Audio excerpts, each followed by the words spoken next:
시청자 여러분 안녕하십니까, 홍명락입니다. 40여년간 학생운동, 노동운동, 제야민주화운동의 한길을 달려온 한국민주화운동의 상징적 인물이십니다. 그러나 그 속에서도 정세 변화에 대한 정확한 통찰에 기초하여서 정치, 사회 문제에 새로운 방향과 과제를 제시해 오셨습니다. 장기표 선생님이십니다. 오늘 장기표 선생님을 만나 뵙고 우리나라가 지금 혼란 속에 있는 우리나라를 앞으로 어떤 방향으로 가야 될지에 대해서 고견을 들어보도록 하겠습니다.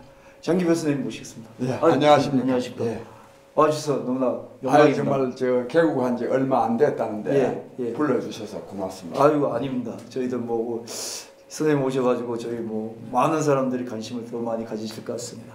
예. 선생님 바쁜 일정이고 오늘 또 당 하나 창당하셨다고 그러는데. 예, 저는 요즘 예. 이 문재인 정부가 국민을 굉장히 실망시키고 있습니다. 예. 또 그래서 문재인 정부 물러나가는 사람들도 많이 있고, 네. 특히 또 내년 4월에 또 총선을 하게 됩니다. 예.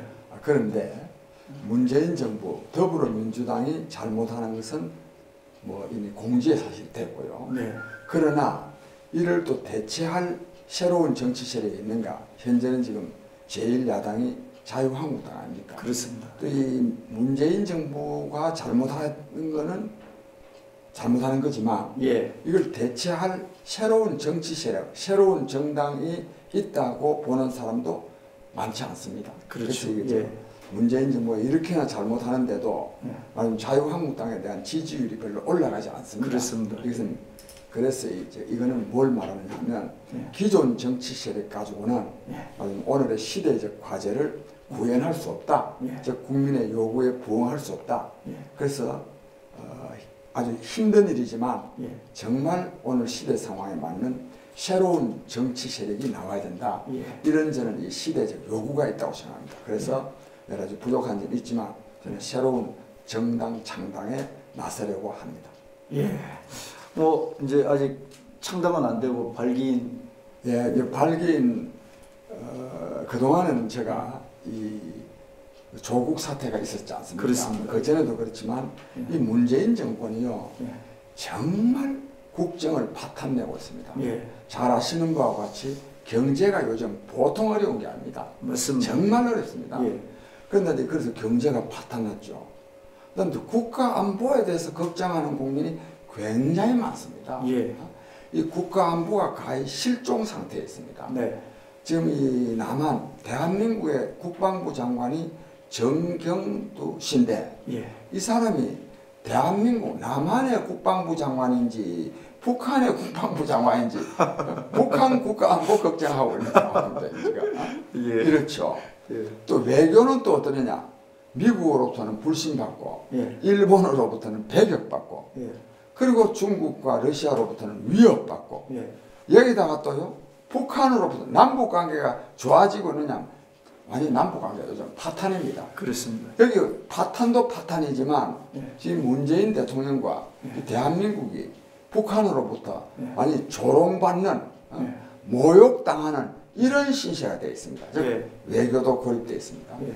그리고 또 교육도 지금요, 예. 100년째 대계가 아니라 1년째 대계도 못 됩니다. 지금 예. 대통령하고 말하는 게 교육부 장관하고 말하는 게 틀립니다. 이게 예. 완전히 그냥 붕괴가 되고 있습니다. 따라서 예. 이런 국정 파탄을, 총체적으로 국정을 파탄내는 문재인 정권을 끝장내기 위한 투쟁을 예. 제가 광화문에서 오랫동안 했는데, 예. 하시고 계시죠. 그런데 문재인 정권은 저는 끝장나라고 봅니다. 예.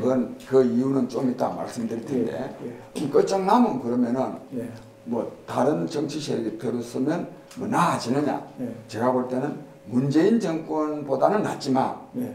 별로 나아질 게 없습니다. 네. 그래서 제가 새로운 정당 건설에 나서려고 마음을 먹고, 네. 앞으로 가까운 시일 안에 네. 창당 발기인대도 열고, 네. 또 창당대회도 하고, 그를 지금 계획으로 있습니다. 예, 기대하겠습니다. 예. 국민들이 많이 위안을 받을 것 같습니다. 고맙습니다. 정당에 대해서. 자, 선생님 좀 전에 말씀하신 것 중에 이 정권이 문제가 많다. 또 특히 그 여러 가지 아까 국방, 외교, 안보, 그 다음에 또 여러 가지 경제 이렇게 말씀하셨는데 그 중에서도 이 국민들이 뭐 다른 거는 그 정치 능력이 없어서 그렇다고 이해를 하는데 그 중에서도 가장 그 국민들이 힘들게 생각하는 건 체제가 바뀌어질 수도 있다. 우리 자유민주주의 체제가 바뀌어질 수 있다. 이 부분에 대해서 상당히 우려들 많이 하고 있거든요.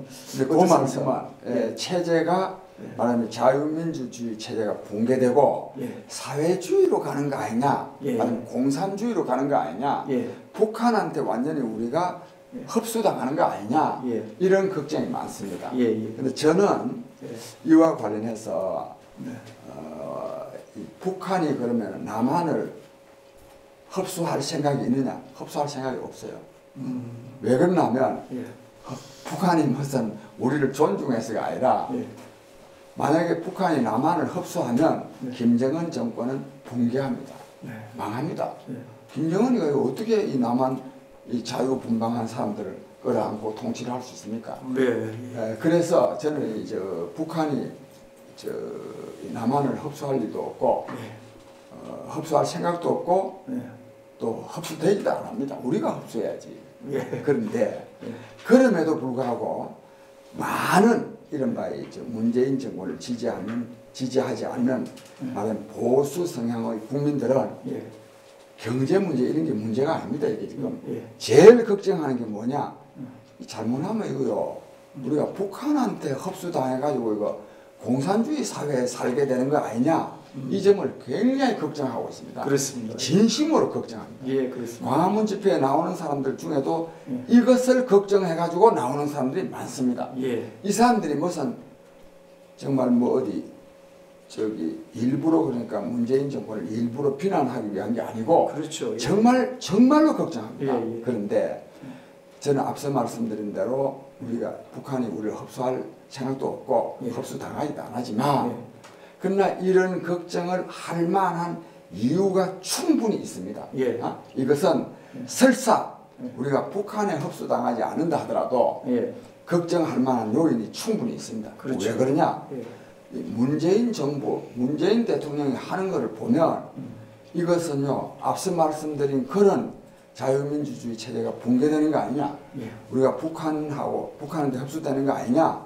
우리가 공산주의 나라가 되는 것이 아니냐? 이런 걱정을 할 수밖에 없도록 이 문재인 정권이 만들고 있어요. 왜 그러냐? 북한에 대한 짝사랑 때문에 계속 북한만 쳐다보는 거예요. 북한에 대해서 너무너무 굴종적인 비굴한 정도의 굴종 완전히 굴복해가지고 따르는 굴종적인 자세를 취하는데 그런 일이 지금까지 한두 번이 아니었어요. 근데 최근의 일로 지금부터 한 일주일 전에 있었던 일로 말하면 이 북한 어민 두 사람이 남한으로 탈출해가지고 그 강제 북송한 사건 아십니까? 이건 또 나중에 혹 말씀드릴 기회가 있다면 좀 자세히 말씀드리겠습니다만 이 사건은요 두 가지 측면에서 나라가 아닙니다. 정부가 아닙니다. 첫째는 뭐냐?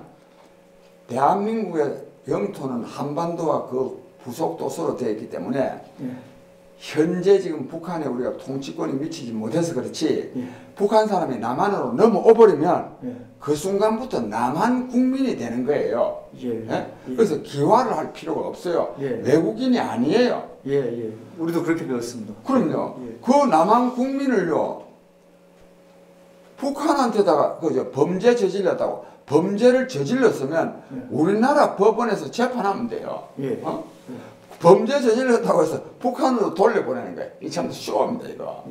범죄 저질렀는지 안 저질렀는지도 모르고. 확인도 안 되고. 이거는 이렇게 보내는 것은 대한민국이 독립국가임을 포기하고 북한이 종주국이다. 우리 나라다. 정부다. 이거를 지금 밝히는 거예요, 이게. 이런 사람들이 집권을 하고 있어요. 그거는 그분들이 어떤 그 살아오면서 사상성하고 관계가 되지 않나요? 그러면 좀 이따 그 이유는 좀 이따 말이에요. 또 하나는요. 이 사람들이 거기 가면 그 사람들 말 맞다는 16명을 죽이고 갔으면 이 사람들 얘기 넘기면은 목숨이 살아나겠습니까? 그렇죠, 당연히. 그거를 뻔히 알면서 이는 엄청난 인권 유린이죠. 맞습니다. 그걸 그리고 또 그다음 또 중요한 것은 그 사람들이요. 예. 이 사람 지금 그래서 내가 지금 교육부 장관요. 김연철 씨. 통일부 장관. 통일부 장관. 이거 예. 반드시 내가 이걸 해임시킬 겁니다. 예. 내가 이걸 딱 마음을 먹고 있어요. 내가 지금 내일 지금 전주에 강연이 있고 모레 충주에 광연이 있어서 그렇지. 예. 이거 끝나고 나면 내가요. 만사를 제치고 내가 김연철이 쫓아내는 운동할 거예요. 예. 이런 사람. 왜 그러냐? 이 사람이요. 너무너무 거짓말을 했어요. 뭐라고 말했냐? 아, 왜 그 북한으로 돌려보냈냐 그러니까 죽더라도 뭐 조국이라 했다는 자기네 조국하겠다. 그 북한에 가서 돌아가서 죽겠다 이게. 아, 그 사람이 그 지금 죽게 생겼는데 그 가겠습니까? 근데 이와 관련해서 이 거짓말하는 그 증거를 밝힐 건 많이 있어요. 예. 눈을 가리고 판문점까지 갔다는 거 아닙니까? 예. 예. 판문점 데려가는데 그래 조국으로 북한으로 보낸다 하면 좋아라 했을 텐데 예. 만약에 이 사람이요 안 돌아가겠다 해가지고 막 난동을 부리고 혀라도 깨물고 할까 싶어서 또 혀도 또요 재갈을 물렸대요. 혀 깨물까 싶어서. 그게 북한에 안 돌아가려 했기 때문에 그런 거 아닙니까 이게? 그 다음에 또 그 사람이요 여기가 판문점이다 하니까 북한 군인을 보고 풀썩 주저앉았다는 거 아니에요. 얼마나 낙담했겠어요. 생명을 걸고 남한으로 넘어왔는데 남한에서 그냥 그대로 쫓아 보내니 그런데 쫓아 보내는 이유가 전부 다 거짓말이란 말이에요. 김연철 씨가 김연철 장관이. 그러니까 내가 그럴 정도로 지금 이 정권이 대북 저자세를 하니까 많은 국민들이 아 저거 문재인 대통령과 이 정권은 우리 남한을 북한에 갖다 바치려고 하는 거 아니냐 하는 생각을 할 수밖에 없는 거예요. 그런데 이래도 근데 백보를 아까 말씀드렸지만 바치지 않아도 우리는요 핵무기를 갖고 있는 북한에 완전히 예속돼 가지고 살 수밖에 없는 이런 상황이기 때문에 국민들의 그러한 걱정은 굉장히 타당한 걱정이다. 저는 그렇게 봅니다. 예, 그 아까 처음에 이제 선생님 말씀하실 때 이 정권이 이 정부가 이제 곧 끝난다 이렇게 말씀하셨어요. 그 끝난 이유에 대해서 말씀을 하신다고 하는데 뭐 구체적인 근거가 있습니까? 네, 아주 근거가 있어요. 예. 그 첫째는 이 정권이 너무너무 잘못해가지고 저 조국이 사건도 나고 했지만 지난 10월 3일 9일 날요 광화문에서 100만 명 국민이 나왔습니다. 어떤 사람은 뭐 1000만 명까지 얘기한 사람. 근데 그건 뭐 제가 볼 때는 제가 좀 계산할 때요.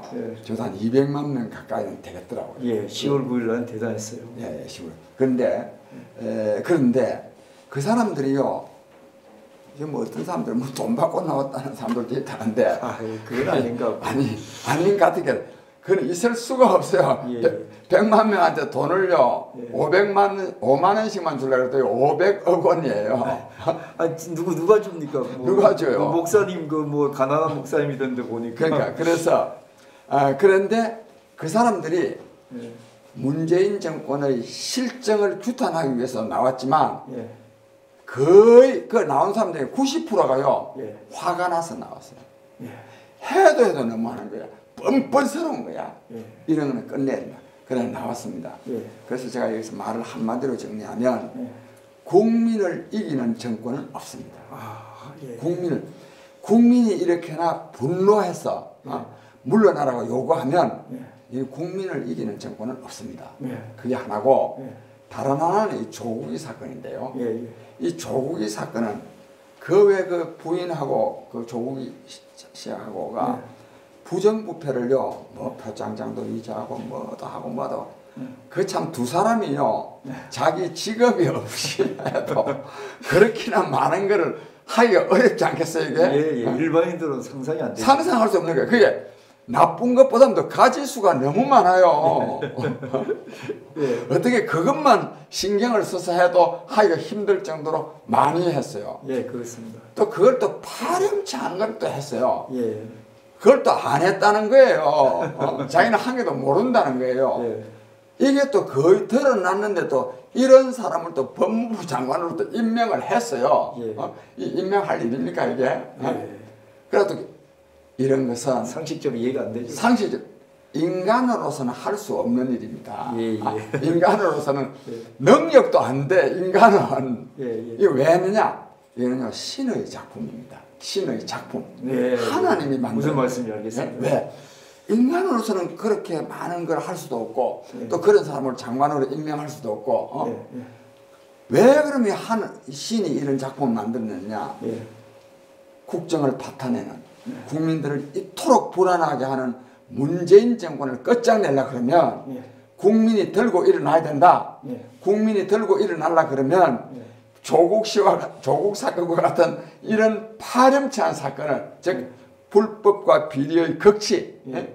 또 이 위선과 이 거짓의 이 네. 전형을 이래가지고 국민의 분노에 찬 투쟁을 불러일으키기 위해서 네. 신의 작품이거든요. 네. 신이 네. 하느님이 이 정권을 끝장내기 위해서 작품까지 만들어가 주었는데 이 정권이 유지되겠습니까? 이 정권 끝납니다. 예. 아, 그렇습니까? 근데 그 선생님 뭐 여쭤볼 게 있는데 사실은 이렇게 그렇게 선생님처럼 이렇게 뭐 해박하시고 모든 걸 이렇게 감지하시고 이런 분들은 다 이게 미래가 좀 불투명하다 없다 이렇게 하는데 소위 얘기하는 우리나라 국민들 중에 뭐 30% 40% 얘기하시는 어떤 중도층이라고 그러시는 분들 있잖아요. 이 진영에도 좀 속하지 않고 저 진영에 속하지 않고 어떻게 보면 극히 상식적인 분들인데 이런 분들은 그래도 설마 뭐 나라가 무너지겠느냐, 설마 지금보다 더 하겠느냐, 뭐 이런 어떤 기우를 가진 분들이 굉장히 많거든요.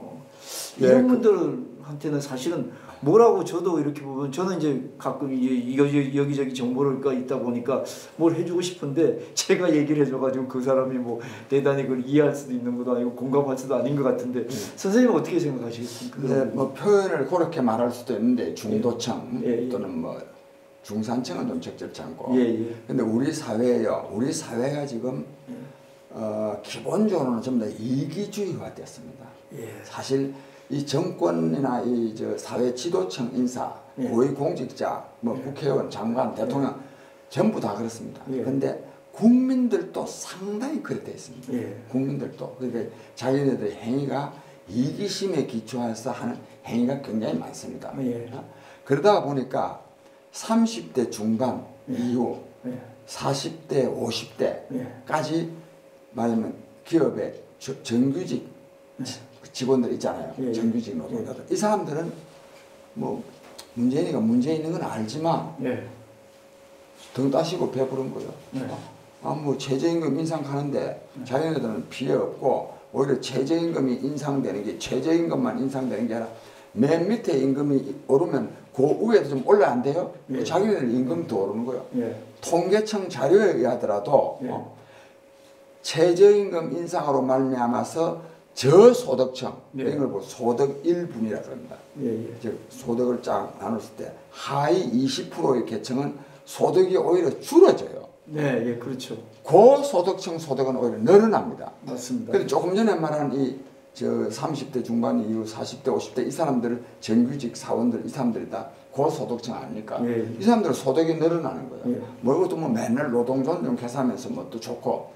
이런 사람들은 어차피 이기주의가 되어 있기 때문에 물론 이런 사람들이 다는 아니지만 상당히 문재인 정권을 지지하는 경향이 있습니다. 있는데 근데 이 사람들이 또 지지하는 것이 문재인 정권이 뭐 우리들 소득도 좀 높여주고 그래서만이 아니라 한국당 문제입니다. 그럼 문재인 정권이 아니고 정치는 어차피 어딘가 선택해야 되는 거 아닙니까? 그렇죠. 한국당은 어떠느냐? 한국당은 박근혜 대통령이 탄핵당할 때 당시 새누리당도 탄핵당한 겁니다. 그렇죠. 안 그래요? 그렇죠. 대통령 혼자 한 게 아니잖아요. 맞습니다. 또 혼자 잘못한다 하더라도 그걸 또 잘못하지 못하도록 해야 될 책임이 그 사람들에게 있었던 거 아닙니까? 그 박근혜 대통령도 탄핵당했으면 다 탄핵당한데 이 사람들이 탄핵을 당했으면 두 가지를 해야 되는 거 아니에요. 하나는 참여를 해야 되고 정말 우리가 정말 이런 걸 잘못했다. 참여, 반성을 해야 되고 다른 하나는 그래서 그 반성에 기초해서 혁신해야 되는 거 아닙니까? 둘 다 안 한 거예요.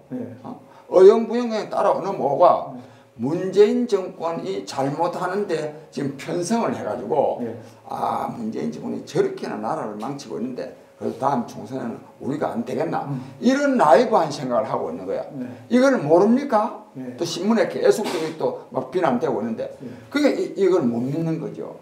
그러니까 문재인 정부에 지지가 있습니다. 그래서 즉 그 아까 조금 전에 말씀하시기를 한 30~40% 중도층은 아직도 이걸 지지하고 있는데 이는 별로 옳은 것 같지 않은데 어떻게 하면 좋으냐. 이 사람들 보고 옳지 않다고만 말할 게 아니라 이 사람들이 지지할 수 있는 세력이 나와야 되는 거야. 이 사람들 보고 문재인이 저렇게 하나 잘못하는데 한국당 지지하라, 한국당 지지하라 한다고 지지하겠습니까? 그래서도 정말로 새로운 희망과 활력을 불러일으킬 수 있는 새로운 정치 세력이 그래서도 나와야 됩니다. 선생님이 이제 그 길을 저는 그걸 하려고 합니다. 그리고 저는 우리 시청자 여러분, 특히 우리 홍명락 TV 시청자 여러분, 제가 오늘 여기 처음 여러분들 처음 뵙는 분들이 많을 텐데요. 제가 오늘 참 제가 아까 우리 홍 앵커하고 말씀도 좀 나눠보는데 참 순수한 분입니다. 사람은요 근본적으로 순수해야 됩니다. 순수해야. 저도 외람되지만 장기표 최대 장점이 뭐냐? 순수입니다. 어떤 저희 대학 친구가 그 사람 참 유명한 사람인데 장기표에 대해서 한마디로 말하면 뭐냐? 장기표는 순수한 사람이다. 저는 이런 말을 들은 것을 굉장히 자랑스럽게 생각합니다.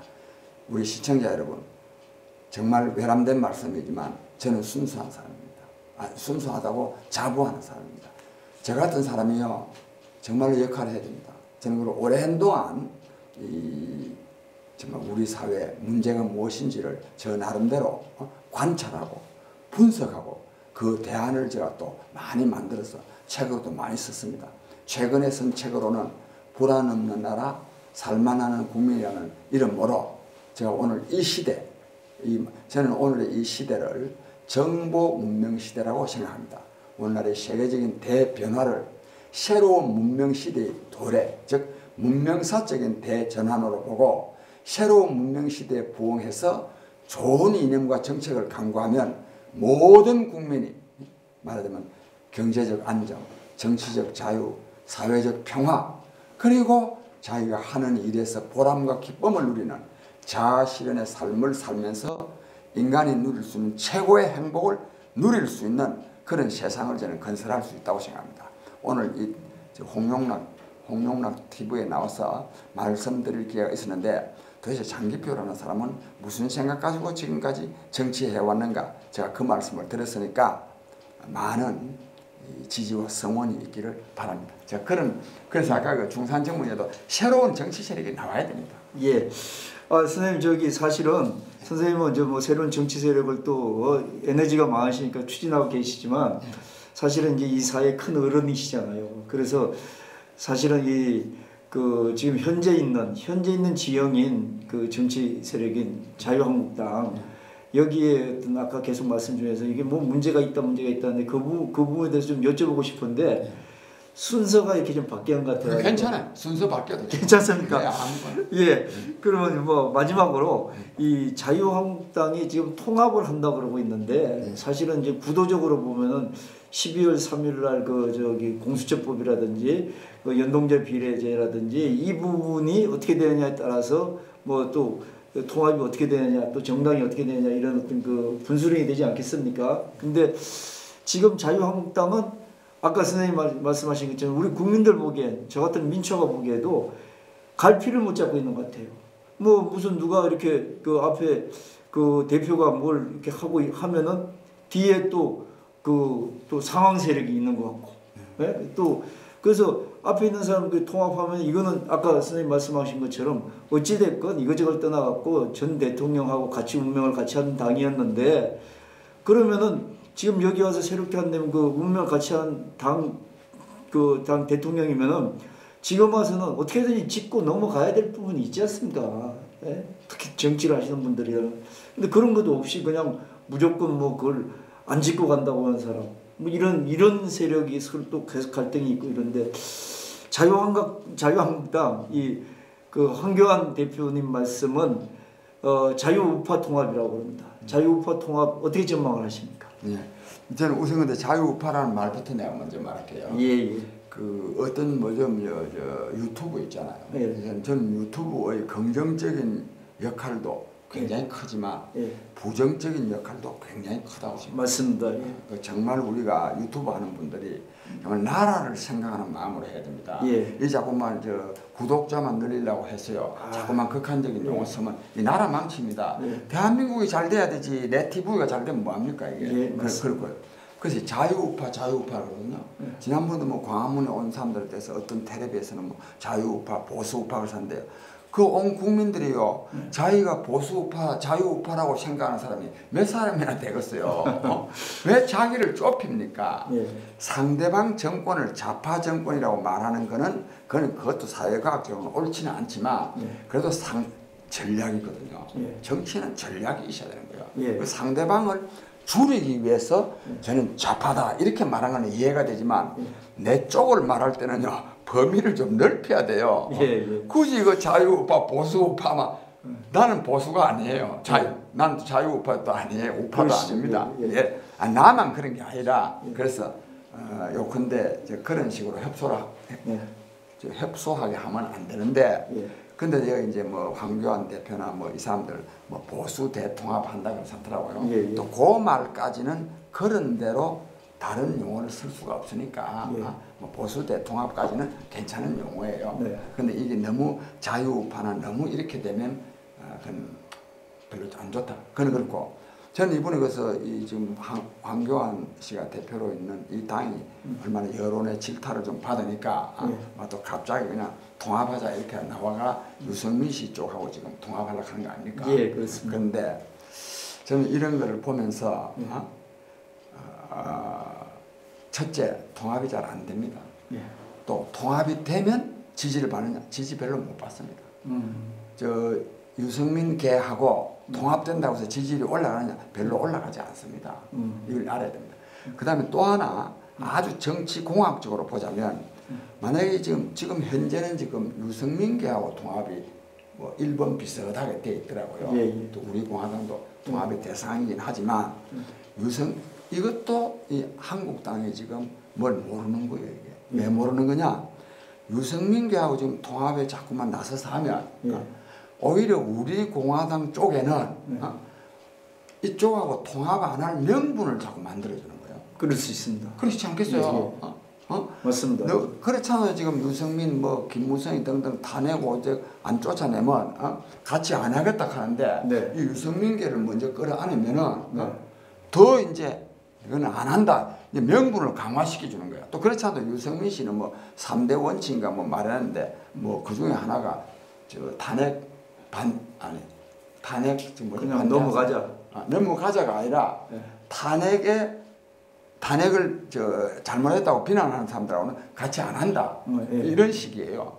그래서 그다음에 또 이제 이 지금 황교안 씨도 또 그 지금 유승민 씨하고 계속 같이 하려고 해서 하면은 먼저 저기 박근혜 대통령이 교도소에 있지만 박근혜 씨가 별로 기분이 좋겠어요? 안 그래요?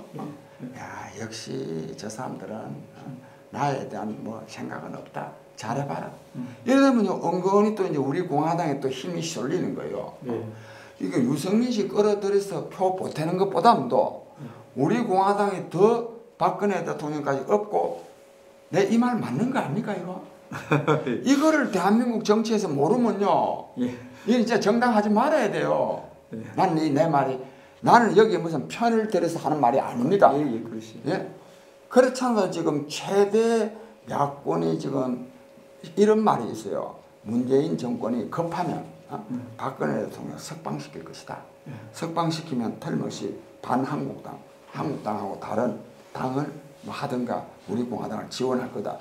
이걸 막을 방법이 잘 없다. 뭐 이런 말 오래 몇 달 동안 떠돌아다녔어요. 이런 사정을 고려할 때 유승민 씨하고 막 통합한다고 이래서 하면 내가 조금 전에 말한 이런 우려를 즉 우리 공화당이 내가하고는 같이 안 한다라는 말을 할 명분을 더 주는 거 아닙니까? 그렇습니다. 이것이 더 이 분열이 더 크지. 유승민 씨와의 분열이 유승민 씨 계열은요 가만히 놔두면 저절로 솔직히 사그러질 가능성이 있습니다. 예. 그게 내가 볼 때는 정치공학적으로 나는 이 정치공학을 싫어해요. 예. 내가 왜 이 공학이라는 말을 쓰느냐 하면 대원칙이 없이 그런 데 어떻게 좀 통합 좀 뭘 해야 되는 대원칙이 뭐냐? 이 전체에 참여해야 됩니다. 네. 그 문제는 새로운 비전을 제시해야 됩니다. 네. 그 다음에 혁신해야 됩니다. 네. 이런 원칙을 가지고 국민 여러분 정말로 지금이라도 우리가 석고대죄하면서 참여하고 혁신하면서 새로운 비전을 이런 비전을 내걸고 우리가 앞으로 정말 국정을 담당해서 국민 여러분을 잘 살게 하겠다 그래야 되지. 뭘 사는 게 야권 통합 계산했기에 붙여봐야 아무 표도 안 될 그런 거 붙이고 있으면 되겠습니까? 예, 선생님 저 말씀에 진의는 알겠습니다. 예, 선생님 뭐 좀 더 모시고 싶은데 예. 선생님 시간 저도 시간이 좀 예. 그래서 다음에 또 한번 좀 시간 좀 내주실 줄 믿고요. 예. 오늘은 너무 감사하고 사실은 뭐 제가 얼핏 듣다 보니까 역시 주변에서 얘기하는 정치 철학 무슨 사회 해박하신 우리 선생님이시다 이런 뭐 기분을 갖게 하는데 예. 그것도 아까 저한테 또 좋은 얘기 해주셨는데 순수하다. 예. 순수합니까? 네, 순수해. 사람은 순수해야 됩니다. 예. 너무 감사합니다. 저도 요즘 어디서 그런 얘기를 좀 많이 들어서 예. 하여튼 뭐 감사하고요. 예. 다음 기회에 또 한번 정말로 또 뭐 저희들이 좀 바쁜 시간이지만 모셔가지고 선생님의 그 해안가 해안은 아니지만 하여간 우리 저 홍명락 TV가 개국한 지 얼마 안 된다 그래서 개국을 축하드리고 또 큰 발전을 기원하고 저도 또 말씀 나눌 수 있는 그런 또 기회가 있기를 바라고 요즘 이 문제는 일방적으로 제가 말을 하게 돼서 좀 미안한데 우리 시청자 여러분 다음 기회에 저한테 또 많은 조언도 또 질타도 또 제안도 해주시기를 바랍니다. 오늘 귀한 말씀 나눴습니다. 선생님 고맙습니다. 정말 귀한 말씀 너무 감사합니다. 하여튼 아무쪼록 건강하십시오. 선생님 고맙습니다. 끝내겠습니다. 고맙습니다. 죄송합니다.